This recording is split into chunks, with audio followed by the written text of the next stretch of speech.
Okay, let's imagine this scenario. You're in charge of data, right?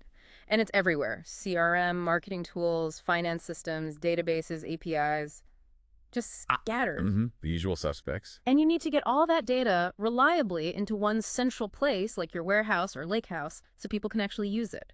So what do you do? Like, what's your very first thought? Yeah, do you immediately jump to, okay, let's write some Python scripts, set up servers, build connectors for every single source, the whole build it yourself route? Or are you thinking about tools?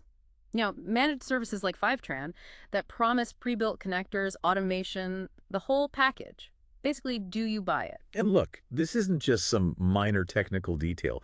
It's a really fundamental strategic choice. It's that classic buy versus build question, but aimed right at your data pipelines. Yeah, absolutely critical. Every company trying to use data seriously hits this point. You've got valuable info locked up in places like Salesforce, NetSuite, Stripe. All those operational systems and getting it consolidated, Yeah. usable. That's step one, not negotiable. Which brings you right back to that fork in the road.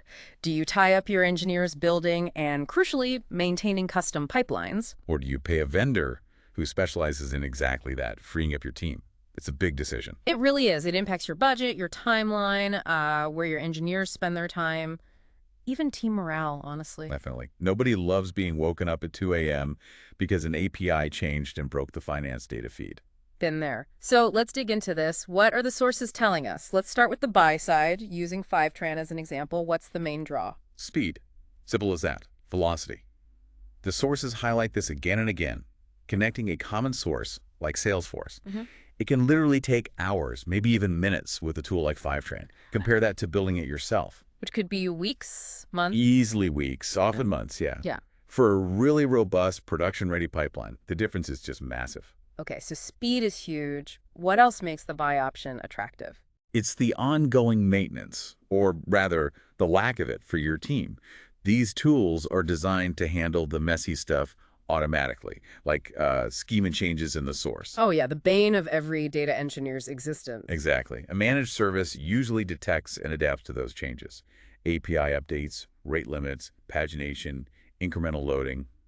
They handle that complexity. So you're basically outsourcing all that tedious, error-prone work. Pretty much. Yeah. Especially for standard SaaS tools, Salesforce, NetSuite, Stripe, HubSpot. The connectors are usually pretty solid and well-maintained by the vendor. Makes sense. Okay, so speed, less maintenance burning for common stuff. What are the downsides? You mentioned relying on a vendor. Right, that's the main trade-off. Control versus convenience. You're dependent on their roadmap. Need a connector they don't offer, or need data they don't expose. You wait, or you build it yourself anyway for that one source. Exactly, and you're tied to their pricing model, which might scale based on usage, sometimes in ways that are hard to predict. And support, too. If something breaks within their system, you rely on their team to fix it. Yep.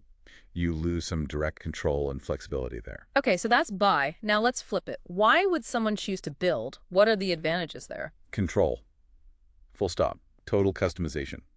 If you have a really niche internal system, a legacy database, or some proprietary source. A managed service probably won't touch it. Exactly. Building is your only option. Yeah. Or if you need really specific custom logic during the extraction itself, maybe complex transformations or anonymization before it even lands. So ultimate flexibility for unique needs. But the sources really hammered home the costs of building, didn't they? Not just the initial time. Oh yeah, this is where people often underestimate.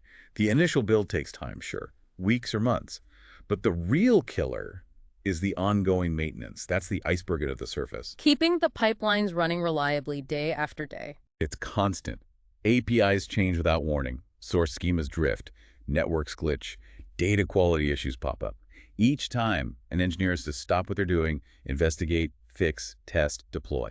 It sounds exhausting. One source mentioned, what, like 70–80% of pipeline effort can be just maintenance? That figure comes up a lot. It's staggering. And that's where the total cost of ownership, the TCO, really comes into play. It's not just the engineer's salary for the build phase. You got to factor in the infrastructure, the monitoring tools, the time spent fixing things constantly. And the cost of data, being late or wrong if a pipeline breaks. Suddenly, that subscription fee for the buy option might look a lot more reasonable, even cheaper in the long run. And then there's the opportunity cost. This feels like the biggest hidden factor. Absolutely critical. When your best engineer is debugging a broken API connection for the third time this month, What aren't they doing? They're not building that new feature or that predictive model or optimizing the core product. Exactly. They're doing plumbing, not innovation. That lost opportunity, the innovation you sacrifice because your team is tied up in maintenance that's often the highest cost of building everything yourself. That reframes the whole decision. It's about where you want your smartest people spending their time. Precisely. So how do you apply this? How do you actually decide for your specific situation? The sources suggested a pretty clear path. First, you inventory everything. List out all your data sources. Right. What are they? SaaS, databases, internal stuff?